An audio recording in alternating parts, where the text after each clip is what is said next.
over 9,000 followers, 2.8 million views, and almost $1,000 in creator rewards program revenue in the past 7 days. It's all about one single metric, and that metric is authority. Okay, authority. And so I got this authority score from my days in SEO or search engine optimization.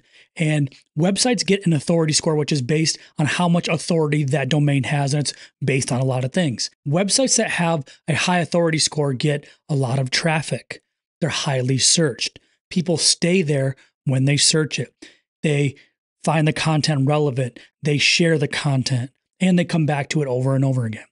Now, if you think about it, that's exactly what a good TikTok account, an authoritative TikTok account does on TikTok. It gets people to come to the account, to watch a bunch of videos, to come back over and over again, to highly search it out, and to ultimately get some sort of satisfaction from visiting that account and its content. And so this system is all about growing your authority. And these stages go from the first thing to the last thing that you need to do in order to grow this authority. So the first thing that you need to grow your authority is value. Okay.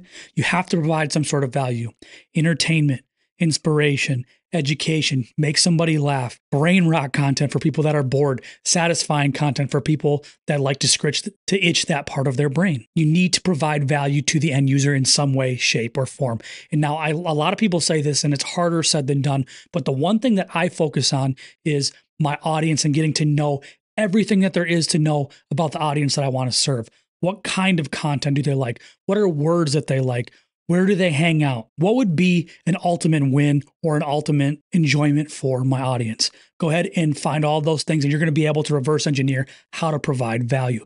Now, for me, for example, I think the value that I provide is being able to go ahead and reverse engineer these things and build out a system so that you guys can have success on TikTok. And that's what I'm doing with my content right now. But you need to find out what value means to your audience and go ahead and reverse engineer and do those things. Now, a big part of value is being able to go ahead and format your content in a way that your people like to consume it. For example, this whiteboard video would be a terrible idea to do for people that are in the gaming niche. They like fast edits. They like things that are really quick. Now, this content would do well in the finance niche because people like to take 15, 20, 25 minutes and learn about a bunch of different things in finance, but you can't treat them the same. And you have to differentiate that for yourself and your audience. Now, a good way you can do that, especially if you're new, is just go see what's out there in your niche on TikTok, on YouTube, and on Reddit, these places. What are some of the words that they're using? How are they presenting the content? And go ahead and start there and provide value in the way that you want in some sort of formats that are already working right now. Now, the next stage is engagement, okay? Engagement. Now, a lot of times if you're providing value, you're going to get forms of engagement. But the best way that you can go ahead and almost guarantee that you're going to get more engagement are a few things.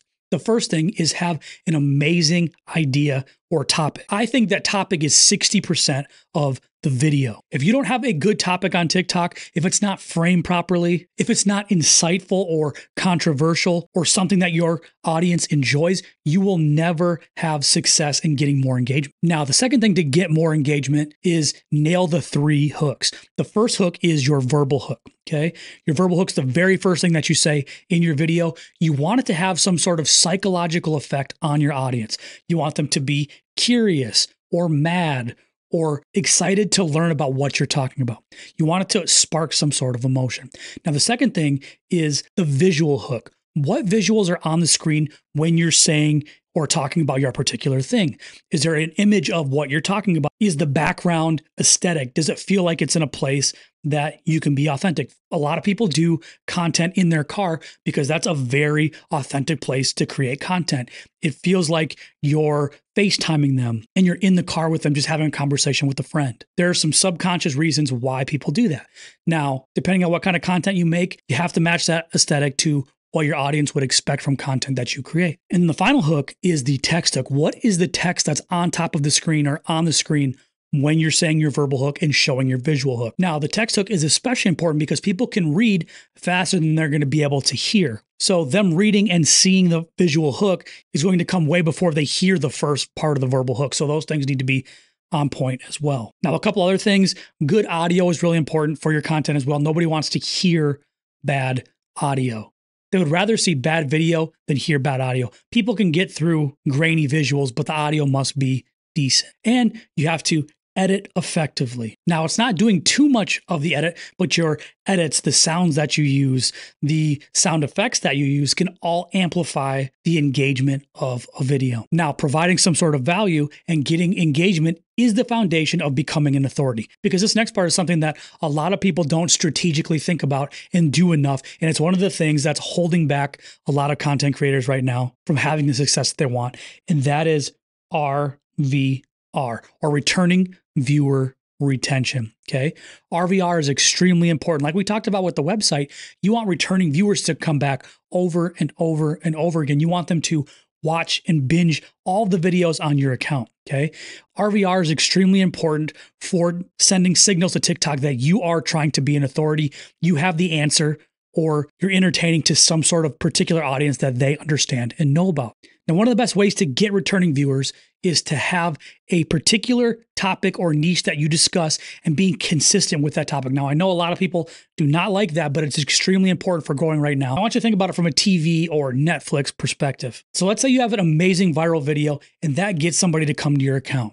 If you have 7 different things that you talk about, that viral video means nothing to your account because they don't know what to do after that viral video. You talk about a specific topic and or a niche, and you have a viral video that's in your particular topic or niche. When they come to your account, they're going to understand that your whole account is about that thing.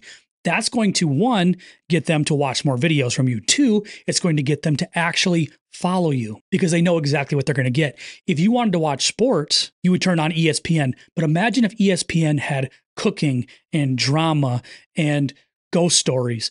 You came to ESPN for sports. So when people come to your account for content, they're coming to you for that thing. Satisfying content, educational content, entertaining content. They want that feeling over and over again, and you can't do that talking about 8, 9, 10 different things. Now, there are a couple other things you can do to get more returning viewers as well. One of the things that I like to do is go live. If you go live on TikTok, you're going to build more connection with the people that are consistently watching your stuff and following you. They're able to comment and see what you're like authentically. Another thing that you can do as well is post stories, because people that already follow you are going to be able to see your story and they're going to go ahead and check it. And if they go ahead and check your story, they're probably going to see your next video. And those things build momentum to getting more return viewers. So you provide value, you're getting engagement, and you're getting more return viewers. The next stage is extremely important, and it's one of the things that separates accounts that build momentum and accounts that fall off, okay?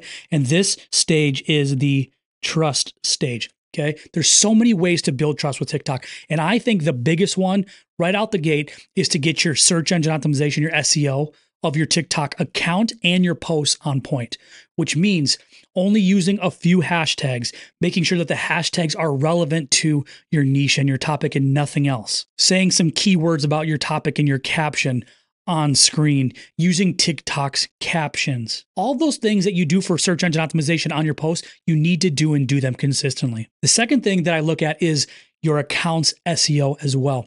These are things like, what does your account name on the top of your account say? A lot of times people just put their name or they try to put something witty or funny. It's so important for you to do something that actually helps your account with search engine optimization. So for example, I would do Angel TikTok Growth, right? I have my name and I have what I do, and it's also an SEO keyword. And in my bio, I have the words TikTok Growth. I have algorithm. I have things that make TikTok understand exactly what I'm about. Because if you're a dead account or you're a brand new account, TikTok has no idea who you are, what you talk about, but you give signals to TikTok by being consistent and align with all of those things. And the more that you go ahead and post and the more that you're consistent, the easier it is for TikTok to find an audience. And the more value you provide, the more engagement, the more returning viewers. And the more returning viewers, the more trust that you're going to get, right? So trust is extremely important. Now, the second part of trust is not doing anything bot-like. This is things like follow for follow, the teamwork trend, your spam commenting, you are posting way too many times per day. Anything that makes you look like a bot, you don't want to do, because TikTok will label you as a bot. TikTok is judging you via their AI machine learning. And so you're trying to show a machine or AI that you're not AI or a machine, right? And so a bunch of unoriginal content flags, posting a bunch of times the same day that you make an account, and all the other things that I just talked about. Those are all things that you want to avoid in order to gain trust. And some other things that you can do as well is actually engage with other people's content. Because if you go ahead and just post and post and post, and you don't comment on other content or reply to the comments that you get, that's another bot-like thing that TikTok doesn't like, because you're breaking their flywheel. Think about how TikTok works. Think about how TikTok works as a whole, right? You watch the For You page, you see some things, you see trends, you see what other people are doing, then you go ahead and you create your own content, right? You post it. Then you go back to the For You page and you look at what other people are doing. And that's how TikTok's flywheel is built, is you watch something, you create something, you post something, you watch something, you create something, you post something. And so if you're only posting and posting and posting, and you're not interacting or engaging with anything else, you're breaking the flywheel that TikTok is trying to build. So don't work against TikTok, work with TikTok and the algorithm. And then finally, some other things like live streams and stories, again, because those things make you look human and it builds trust with your audience, which in essence builds trust from TikTok that you are who you say you are and you do what you say you do. The next stage that we need to solidify is authority. Okay. Now, authority is quality over a given time. And it's a product of the other four things in doing those things that we talked about consistently. That's how you're going to continue to grow your authority score. So consistently getting watch time, consistently getting engagement, getting actively searched, having a decently high share and or favorite rate. Shares more for entertaining or inspiring content, favorites more for educational content. But this authority stage is the product of the previous four steps working together. If you go ahead and do those previous four steps, you're going to gain as a product authority. Okay. Now, the final part is extremely important in this system as well. And that's loyalty. Loyalty is extremely important. So after you build those five things, you're going to get people that are extremely loyal to you. Now, there are several different things depending on what your goals are for TikTok. If you want to go ahead and create a lead magnet and an email list, or you want to create a community like I have, or you want to send them to other places like a Twitch live stream or Instagram, but you're able to actually own your audience instead of just have it work for you on TikTok. You can take it elsewhere. You're going to consistently get more than 200 or 300 views. Your baseline views are going to start to go to 1,000 and 2,000, 5,000, 10,000, etc. And so these are the stages of what I call the authority growth system. And this is something that I've helped hundreds of clients implement over the past year. So if you want to go ahead and implement this for your account and do it with me, step by step, go ahead, check the description. I'd love to help you get this started for your account. Now, go ahead and watch this video right here because this is the video that YouTube thinks you should watch.